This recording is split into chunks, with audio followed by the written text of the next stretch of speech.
पिता का जाना मतलब घर का छत विहीन होना, बारिश और तूफान में अचानक छाते का उड़ जाना, जिस दीवार का सहारा लिए बैठे हों उसी का भरभरा कर ढह जाना, या फिर ऐसा ही कुछ और। मेघा सही स्थिति का आकलन कर पाने की स्थिति में नहीं है। माँ को देखती है तो कलेजा कट के रह जाता है। वहीं रिश्तेदारों की चाशनी में लिपटी बेतुकी की सलाहें सुनती है तो कटे कलेजे को सिलकर ढाल बनाने को जी चाहता है उसका। मेघा के लिए आने वाली परिस्थितियां आसान नहीं होंगी, इसका एहसास उसे बखूबी है, लेकिन इनसे पार पाने की कोई रणनीति उसके दिमाग में अभी नहीं आ रही है। उसकी माँ तो साधारण घरेलू महिला रही हैं, पेट के रास्ते से पति के दिल में उतरने की कवायद से आगे कभी कुछ सोच ही नहीं पाईं। पता नहीं वे खुद नहीं सोच पाई थीं या फिर समाज ने इससे अधिक सोचने का अधिकार उन्हें कभी दिया ही नहीं था। जो कुछ भी हो, अच्छी भली गृहस्थी की गाड़ी लुढ़क रही थी। कोई भी कहाँ जानता था कि ऊँट कभी इस करवट भी बैठ सकता है, लेकिन अब तो बैठ ही चुका है और यही सच है। राहत की बात यह थी कि पिता सरकारी कर्मचारी थे और सरकार की यही अदा सबको लुभाती भी है कि चाहे परिस्थितियां कितनी भी प्रतिकूल हो जाएं, लेकिन सरकार अपने सेवारत कर्मचारी और उसके बाद उसके आश्रितों का अंतिम समय तक साथ निभाती है।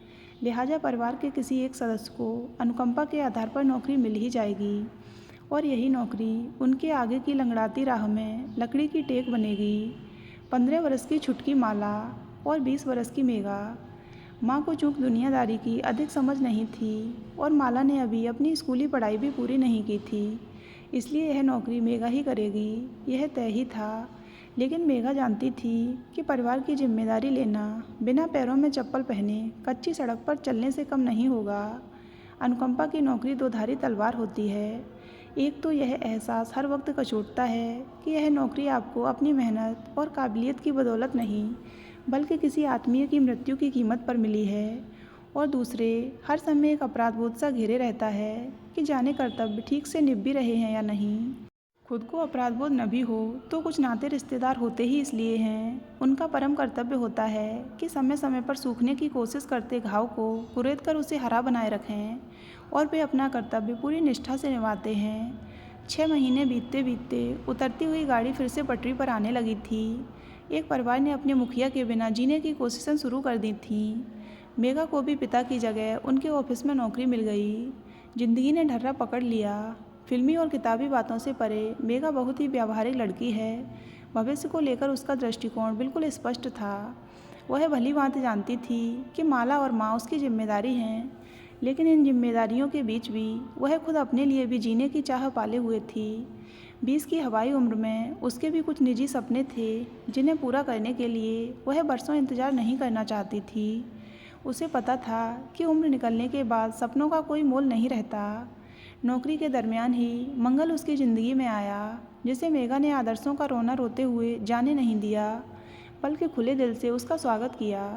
मंगल उसका सहकर्मी। मंगल की एक एक खूबी का विस्तार से बखान करने के बजाय मेघा एक ही शब्द में कहती थी, मनपसंद। मनपसंद यानी इस एक विशेषण के बाद उसकी शेष सभी कमियां नज़रअंदाज की जा सकती हैं।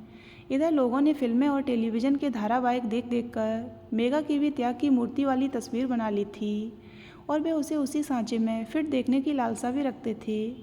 त्याग की मूर्ति यानी पहले छुटकी को पढ़ाए लिखाए, उसका करियर बनाए, उसका घर बसाए, तब कहीं जाकर अपने लिए कुछ सोचे। इन सब के बीच माँ की देखभाल करना तो उसका कर्तव्य है ही। लोगों का दिल ही टूट गया जब उसने मंगल से शादी करने की इच्छा जताई। अभी कहाँ वह बूढ़ी हो रही थी, पहले छोटी का बंदोबस्त कर देती, फिर अपना सोचती। अब देखना तुम पैसे पैसे की मोहताज न हो जाओ तो कहना। यह कहकर कईयों ने माँ को भड़काया भी। माँ तो नहीं भड़की, लेकिन मेघा जरूर भड़क गई। आप अपना बंदोबस्त देख लीजिए, हमारा हम खुद देख लेंगे। यह कहने के साथ ही मेघा ने हर कहने वाले मुंह को बंद कर दिया। लेकिन इसके साथ मेघा को बदतमीज और मुंहफट का तगमा मिल गया। इस तरह की बातें बिना पंख ही उड़ती हैं। मेघा की मुंहजोरी की बातें मंगल के घर तक पहुंचीं तो मंगल की मम्मी सतर्क हुईं। मंगल को तुरंत लाइन हाजिर किया गया और मेघा के स्वभाव के बारे में पूछताछ की गई। अपनी संतुष्टि के लिए मंगल की माँ ने साल भर का समय मांगा, ताकि वह मंगल की जीवन संगिनी बनने के लिए मेघा की उम्मीदवारी को परख सकें। कौन जाने इस बीच मंगल के लिए कोई बेहतर रिश्ता ही मिल जाए, या हो सकता है कि दोनों के बीच खटास ही आ जाए। माँ इसी आस पर साल भर निकाल देना चाहती थीं, लेकिन कहते हैं ना कि कर्म तो जहाँ फूटने को लिखे हैं वहीं फूटते हैं। साल भर बाद भी न तो मंगल को कोई मिली और न ही मेघा को।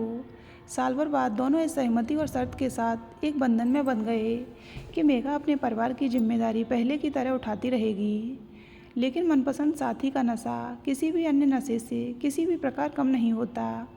मेघा भी प्रेम के नशे में आकंठ डूब गई। वह अपनी तनख्वाह बेशक अपनी माँ और बहन पर खर्च करती थी, लेकिन अब उसके पास उन पर खर्च करने के लिए समय कम पड़ने लगा था।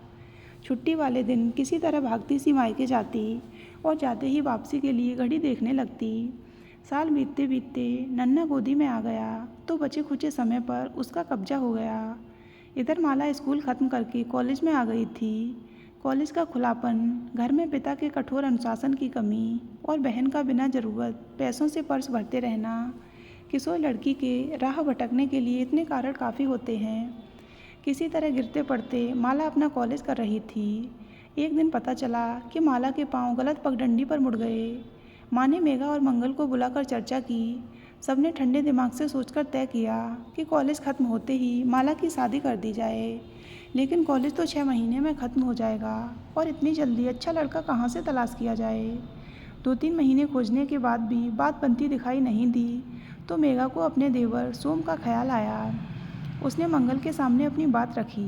मंगल उसका प्रस्ताव सुनते ही उखड़ गया। दिमाग खराब हो गया है क्या तुम्हारा? जिंदा मक्खी निगलने के लिए तुम्हें सोम ही दिखाई दिया? मंगल ने गुस्से में कहा। बच्चों से गलतियां हो जाती हैं, हम बड़े हैं, हमें ही समझदारी दिखानी होगी। तुमने मुझसे जिम्मेदारी बांटने का वादा नहीं किया था। तुम्हारी अपनी बहन होती तब भी क्या तुम ऐसे ही तेवर दिखाते? ऐसे कई प्रश्नों के साथ मेघा ने पति पर पलटवार किया। हाँ तो कर रहे हैं ना प्रयास, मिल जाएगा कोई ना कोई लड़का। इन सब में सोम को सूली पर टांगने की कहाँ ज़रूरत है? मंगल ने प्रतिरोध किया। लेकिन स्त्री के हट से वाला कौन जीत सका है जो आज मंगल जीत पाता? मेघा के प्रयास रंग लाए और मंगल की नापसंदगी तथा खुद माला की लाख नानुकुर के बाद भी माला सोम के साथ विवाह वचनों से बंधी अपनी बड़ी बहन की देवरानी बन गई। समय में बहुत शक्ति होती है। बड़े से बड़े घाव भी समय के साथ भर जाते हैं।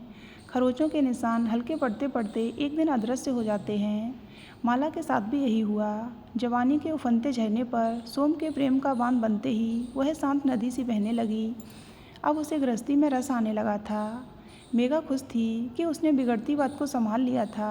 बहन के घर आने से अब बच्चे की देखभाल के लिए उसे हल्का नहीं होना पड़ता था। चौका चूल्हा भी माला देख लेती है। थके शरीर को बिस्तर मिलते ही व्यक्ति पहले जरा आराम से लेटता है, फिर आंखें बंद कर दिमाग को शांत करता है और आखिरकार सो जाता है। माला के आने के बाद भी यही हुआ। धीरे धीरे घर की सारी जिम्मेदारी माला पर डाल मेघा निश्चिंत हो गई। माला भी खुश थी। दोनों बहनें बारी बारी से माँ और सास ससुर दोनों की देखभाल कर रही थीं। अपने वादे के अनुसार मेघा आज भी अपनी तनख्वाह का तीसरा हिस्सा ही अपने पास रखती है। शेष 2 हिस्से माँ और माला को देती है। इस एक हिस्से से माला और सोम का जेब खर्च निकल आता है। बाकी के खर्चे मंगल और ससुर जी ही देखते हैं।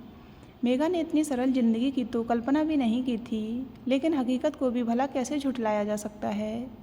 शायद ज़िंदगी अपनी पिछली गलतियों का पश्चाताप कर रही थी। इतने कांटों के बाद कुछ फूलों पर भी हक तो बनता ही है। देखते ही देखते 2020 का साल आ गया। यह बरस तो मनहूसियत के साथ ही अवतरित हुआ था। चारों तरफ कोरोना कोरोना का ही तांडव मच रहा था। हर कोई डर के साए में जी रहा था। कौन जाने मौत का अगला शिकार कौन हो। एक एक दिन भारी बीत रहा था। आज तो ठीक है, कल पता नहीं क्या हो। हर स्वस्थ व्यक्ति यही सोच रहा था। किसी को जरा सी भी छींक या खांसी आने पर लोग उसे संदिग्ध दृष्टि से देखने लगते। कोई अपना मास्क सही करने लगता तो कोई 2 फुट दूर तक सरक लेता। व्यक्ति से व्यक्ति के बीच अविश्वास की खाई बन गई। मेघा भी अपने परिवार की सुरक्षा के लिए पूरी तरह सतर्क थी और फिलहाल अभी तक इस महामारी की चपेट में आने से सभी बचे हुए थे। साल बीतने को आया। मेघा को लगने लगा था कि इस अदृश्य दुश्मन पर अब जीत हासिल हो ही गई है, लेकिन कांटों के झाड़ से लहंगा बचा कर रखने के तमाम प्रयासों के बावजूद भी यह अनहोनी हो ही गई। किसी शायर के कहे अनुसार यह नाव भी किनारे आकर ही डूबी। अब जबकि वैक्सीन के आने की सुखबुगाहट के बीच लोग जरा बेफिक्र हुए ही थे और कोरोना शायद इसी लापरवाही का इंतजार कर रहा था। एक दिन अचानक सोम को हल्का बुखार आया और अगले दिन उसे खांसी शुरू हो गई। टेस्ट कराया तो कोरोना पॉजिटिव आया। हालांकि अब मृत्यु दर काफ़ी कम थी, लेकिन फिर भी खतरा तो था ही। आखिर जिसका डर था वही हुआ। इन्फेक्शन बढ़ने के बाद सोम हॉस्पिटल गया तो फिर बॉडी के रूप में ही वापस आया। सब कुछ बहुत ही आकस्मिक रहा। महज 3 साल के वैवाहिक जीवन के बाद ही माला की रंगीन साड़ी सफ़ेद हो गई। माँ पर तो मानो वज्रपात ही हुआ था। मेघा को भी लगा जैसे कि ज़िंदगी ट्रेडमिल पर ही चल रही थी। चले तो खूब, लेकिन पहुँचे कहीं भी नहीं। मन बदलने के लिए मेघा ने माला को कुछ दिनों के लिए माँ के पास भेज दिया। इसके बाद भी माला अक्सर माँ के पास ही रहने लगी। मेघा और मंगल उसके भविष्य के लिए फिर से फिक्रमंद होने लगे। इधर अचानक कुछ दिनों से माला बुझी बुझी सी लग रही थी। सोम की यादों का कारण मानकर मेघा ने उस पर अधिक ध्यान नहीं दिया। मेघा ने महसूस तो किया कि आजकल माला अपने जीजा मंगल से भी कुछ खिंची खिंची सी रहती है, लेकिन यह भी कोई अधिक गौर करने वाली बात नहीं थी। मन खराब हो तो कुछ भी अच्छा कहाँ लगता है। माला पिछले 1 महीने से माँ के पास ही है। आज लंच के बाद मेघा ने भी माँ से मिलने का सोचा और स्कूटी लेकर उधर ही चल दी। तभी ख्याल आया कि इस समय तो माँ सो रही होंगी। कोई बात नहीं, माला तो है ना। यूँ उससे मन की 2 बात किए हुए भी समय बीत गया। बेचारी अभी कुछ भी तो नहीं देखा ज़िंदगी में। मन ही मन यह सोचकर व्यथित होती मेघा बड़ी चली जा रही थी। घर के बाहर खड़ी मंगल की मोटरसाइकिल देखकर मेघा चौंक गई। इन्हें तो इस समय ऑफिस में होना चाहिए, यहाँ किस कारण से हैं? सोचती हुई मेघा घर के मुख्य दरवाजे तक आ गई। दरवाजे पर लगी डोरबेल बजाते बजाते अचानक उसके हाथ रुक गए। अंदर से आते हैरान करने वाले वार्तालाप ने उसे रुकने को मजबूर कर दिया। मैंने कह दिया ना, मैं यह सब नहीं करने वाली। आप नहीं मानेंगे तो मजबूरन मुझे दीदी को बताना पड़ेगा। माला की आवाज़ थी जो गुस्से में लग रही थी। यह भी करके देख लो, लेकिन सोच लेना कहीं उसे भी तुम्हारी तरह मायके आकर रहना न पड़ जाए। मंगल के बेशर्मी भरे इस स्वर की धमकी ने मेघा के सामने सारी स्थिति खोलकर रख दी। उसे माला के उखड़े मन का कारण समझ में आ गया। वह यकीन नहीं कर पा रही थी कि मंगल इतनी कमीनी हरकत कर सकता है। मेघा बिना आहट के ही वहाँ से लौट आई। मंगल घर लौटा तो सब कुछ सामान्य था। नन्हा अपने दादू के पास खेल रहा था। माँ टीवी देख रही थीं। मेघा रसोई में थी। मेघा ने चाय बनाकर सास ससुर को थमाई और अपना कप लेकर मंगल के पास आ गई। दोनों साथ साथ पीने लगे। मैं कुछ दिनों के लिए माँ के पास जा रही हूँ, मेघा ने कहा। और यहाँ कौन देखेगा? मंगल के स्वर में इनकार सा था। सोम के बिना भी तो सब चल रहा है ना, उस दिन मेरे बिना भी चल जाएगा। मेघा पति के इनकार को खारिज करते हुए मायके जाने की तैयारी करने लगी। बेटी को यूँ अचानक आया देख माँ हैरान तो हुई, लेकिन खुश भी थीं। घर में रौनक हो गई। मंगल तुझसे क्या चाह रहा है? एक दिन एकांत में मेघा ने माला से पूछा। माला बहन का प्रश्न सुनकर अचकचा गई। फिर धीरे धीरे सब विस्तार से बताती गई। जीजाजी चाहते हैं कि मैं उन्हें सोम की जगह दे दूं। यदि मैंने ऐसा नहीं किया तो वे तुम्हें छोड़ देने की धमकी देते हैं। इसके आगे माला ने जो बताया उसे सुनकर मेघा सफ़ेद हो गई। फिर मन ही मन एक निश्चय कर लिया। देख माला, अभी तेरी उम्र कुछ भी नहीं है। स्नातक तो तुम हो ही, किसी प्रतियोगी परीक्षा की तैयारी करो। मन लगा कर करोगी तो तुम्हें विधवा कोटे में नौकरी मिल ही जाएगी। एक बार ज़िंदगी सही रास्ते पर चल पड़ेगी तो मंजिल मिलने में देर नहीं होगी। लेकिन मेरा आधा दिमाग तो जीजा जी ने ख़राब कर रखा है। हर तीसरे दिन धमक जाते हैं। उनसे बचने के लिए ही तो मैं यहाँ माँ के पास रहती हूँ। यहाँ भी चैन से नहीं रहने देते। मेरी ज़िंदगी को तो आम रास्ता समझ लिया है। कहते हैं कि सोम से पहले भी तो किसी की हो चुकी हो, अब क्या डर है? ऐसे में तैयारी क्या खाक करूँगी? तू फिक्र मत कर, तू यहाँ से दूर जाकर किसी इंस्टीट्यूट में तैयारी कर, मंगल को मैं संभाल लूँगी। माला राजी हो गई। माला को दिल्ली के एक बहुत अच्छे इंस्टीट्यूट में बैंक पीओ की तैयारी करने के लिए एडमिशन दिला दिया गया। माला वहीं हॉस्टल में रहने लगी। मंगल को पता चला तो उसने बहुत बवाल मचाया। इतना बड़ा फैसला अकेले ही कर लिया? पति हूँ तुम्हारा और उसका जीजा भी, वह जेठ हुई। क्या मुझसे पूछना भी ज़रूरी नहीं लगा तुम्हें? मंगल ने चिल्लाते हुए कहा। मंगल जाल में फंसने से पहले ही चिड़िया के उड़ने से खिन्न था। तुमने कौन सा जीजा और जेठ की जिम्मेदारी निभाई है? मेरा मुंह न खुले, इसी में तुम्हारी इज्जत है। खुल गया तो पत्नी से भी हाथ धो बैठोगे। मेघा ने दांत दबाकर पति की आंखों में आंखें डालकर कहा। शब्दों की तलखी से मंगल जान गया था कि मेघा को सब पता चल गया है। वह उन आंखों का सामना नहीं कर सका और तुरंत मेघा के सामने से हट गया। मेघा को लग रहा था मानो आज उसने बहन, माँ और परिवार के प्रति अपना एक और कर्तव्य निभाया है। तो दोस्तों, अगर आपको ये कहानी अच्छी लगी हो तो वीडियो को लाइक करें और हमारे चैनल को सब्सक्राइब अवश्य करें।